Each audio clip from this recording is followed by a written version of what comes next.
Hola, ¿cómo están? Es un gusto saludarles. Nuevamente aquí su hermano Ignacio Melo del Ministerio Cristo Vida a las Naciones. Es un honor una vez más poder compartir la palabra del Señor y haciendo un poquito de memoria de lo que vimos en la reflexión anterior, en la sesión anterior, es continuar con el libro de los Hechos.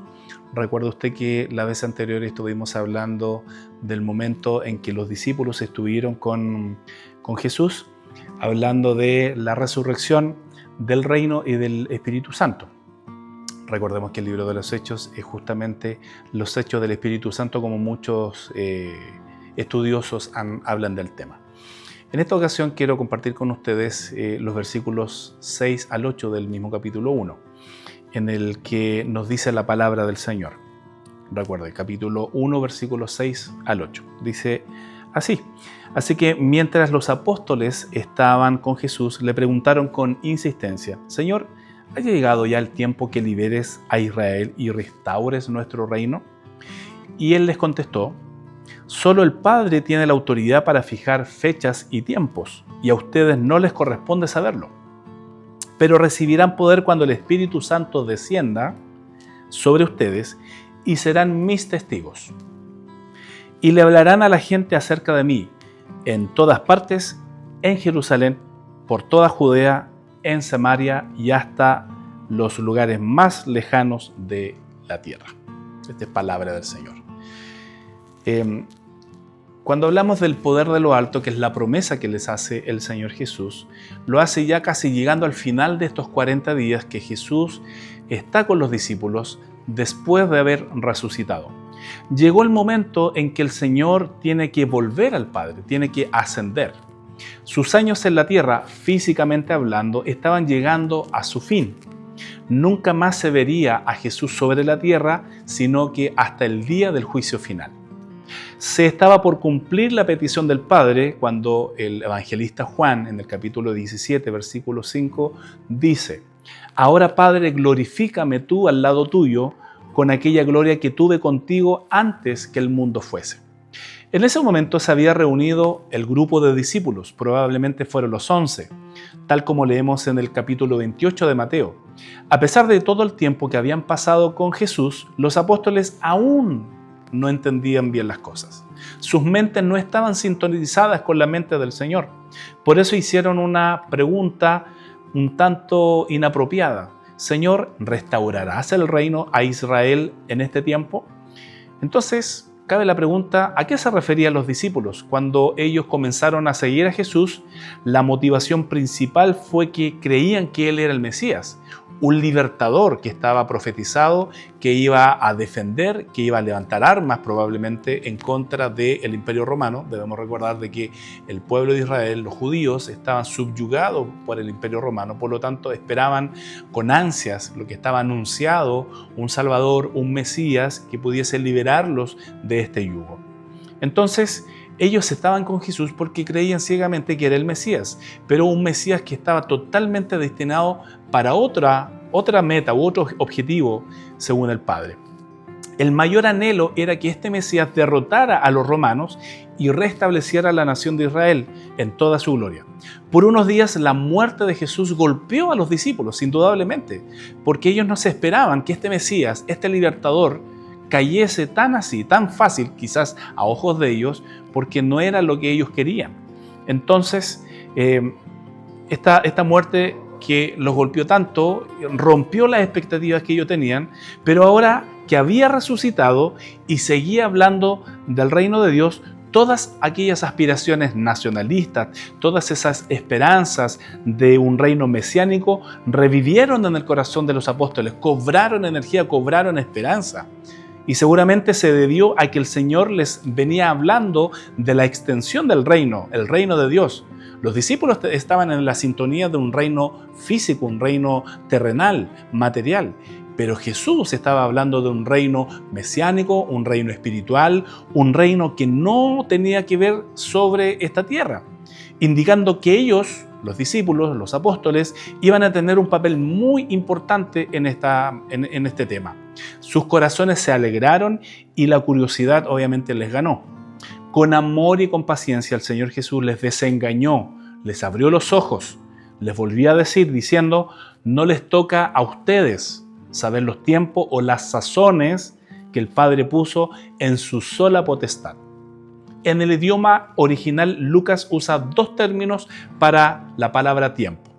Una de esas palabras, uno de esos términos es cronos, que definido es tiempos, que significa un tiempo cronológico, un tiempo exacto. El tiempo que usted ve en su reloj es el tiempo cronos o cronológico. Y el otro concepto, la otra palabra griega es kairos, que se define como sazones en español o en castellano, que significa el tiempo oportuno, el tiempo exacto, el tiempo justo, como se le podría decir. O sea, el tiempo justo o apropiado para hacer algo. Como dice el predicador en el Antiguo Testamento, en el Eclesiastés, todo tiene su tiempo y todo tiene su hora. Dios tiene todo bajo control y Él sabe el momento exacto en que hará todas las cosas y sabe el mejor momento para hacerlas. No debemos olvidar que Dios es soberano y Él hace como Él quiere, con quien quiere y en el momento que quiere. Pero todo esto está siempre en las manos de Dios Padre y a nadie, menos a los seres humanos, nos corresponde preguntar o indagar cuándo se van a dar las cosas. Su responsabilidad, dijo el Señor Jesús, apuntando a los discípulos, no es saber la hora ni el tiempo en que Dios va a establecer su reino. No les corresponde a ustedes, no les compete a ustedes. Su responsabilidad, le dijo Jesús, es predicar del reino.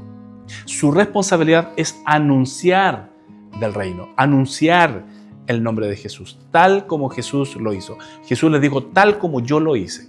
Jesús anunció el reino de Dios que ha venido sobre los hombres, por lo tanto hay que procurar el arrepentimiento y el convertimiento de todos aquellos que escuchen del Evangelio. Entonces aquí tenemos una primera reflexión. Muchas veces hacemos preguntas equivocadas. Los discípulos hicieron preguntas equivocadas. Por ejemplo, preguntaron ¿cuándo se restaurará el reino? En vez de preguntar ¿cómo se restaurará el reino? Frecuentemente así somos usted y yo. Tomemos un momento para pensar y reflexionar sobre aquellas áreas de nuestras vidas que nos preocupan, que nos mantienen inquietos. ¿Qué le estamos preguntando a Dios? ¿Qué le estás diciendo tú al Señor en tu pensamiento o en tus oraciones? ¿Serán las preguntas correctas cuando doblamos nuestras rodillas o cuando conversamos con el Señor? Quizás sería bueno cambiar nuestras preguntas, nuestras interrogantes. Por ejemplo, en vez de preguntarnos ¿por qué nos ocurrió tal o cual cosa? Podríamos preguntar, Señor, ¿cuál es el propósito por el cual nos ocurrió tal o cual cosa? Entonces, continuando con la reflexión, cuando el Señor comenzó su ministerio de anunciar el reino de Dios, lo hizo con el poder del Espíritu Santo. Los apóstoles tenían que hacer lo mismo, esa era su responsabilidad, les dijo Jesús. Por eso el Señor les hizo una promesa que debemos interpretar a la luz del contexto de la pregunta equivocada que hicieron antes. ¿No les toca a ustedes saber los tiempos? Y Jesús les dice, pero recibiréis poder. Eso era lo importante. Recibiréis poder. Recibirían el poder para testificar del reino de Dios. Ellos tenían una misión, anunciar, testificar del reino. Entonces, el cómo lo iban a hacer era la respuesta que Jesús les dio. Recibiréis poder cuando haya venido sobre vosotros el Espíritu Santo. Lo que necesitaban para llevar a cabo esta tarea no era tener conocimiento de ciertas cosas que no les correspondía saber, sino contar con la presencia y el poder de Dios en sus propias vidas. Entonces, ¿cuán importante es para los pastores, para los líderes, para quienes predican, para quienes enseñan, contar con el poder de Dios en sus vidas? Es tremendamente importante que evangelistas, misioneros y quienes desarrollan un ministerio entiendan esto. Obviamente, además de la investidura del Espíritu Santo, tiene que haber preparación bíblica, preparación teológica, estudio, que es de tremendo valor. Pero es mucho más importante recibir el poder de Dios para cumplir un ministerio, sin que esto menoscabe o miren menos toda la formación o todo el estudio que uno pudiese recibir en un instituto, como por ejemplo. Qué bueno sería si en los institutos o en los seminarios hubiesen cursos sobre la naturaleza del poder espiritual y cómo recibirlo. Estoy seguro de que dentro de muchas asignaturas y muchos cursos se conversa y se dan estos temas. No existe como tal, probablemente, pero ayudaría mucho a comprender cómo opera el Señor a través de esta investidura de poder. Una de las consecuencias de haber sido investidos con poder de lo alto, según el Señor, es que promete que los 11 discípulos serían testigos en Jerusalén, en toda Judea, en Samaria y hasta lo último de la tierra, que es lo que dice el versículo 8 de este primer capítulo de los Hechos. Esta promesa es el complemento de la gran comisión donde Cristo mandó a los discípulos a predicar el Evangelio en todo el mundo, pero al mismo tiempo les dio esta maravillosa promesa indicando que lo lograrían con el poder del Espíritu Santo. La palabra clave es testigos. Testigos. El resultado del testimonio cristiano va a variar, va a cambiar de lugar en lugar conforme a la voluntad del Padre y la recepción de quienes escuchen un mensaje.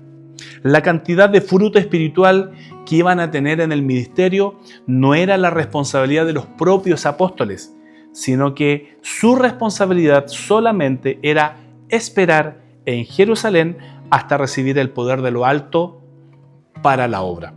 Luego tendrían que salir por todo el mundo siendo testigos de la gracia de Dios en Cristo Jesús. La reflexión es entonces, ¿estamos cumpliendo la gran comisión? ¿Hemos recibido el poder espiritual, esta investidura para hacerlo? ¿Estamos testificando de Cristo y de su reino?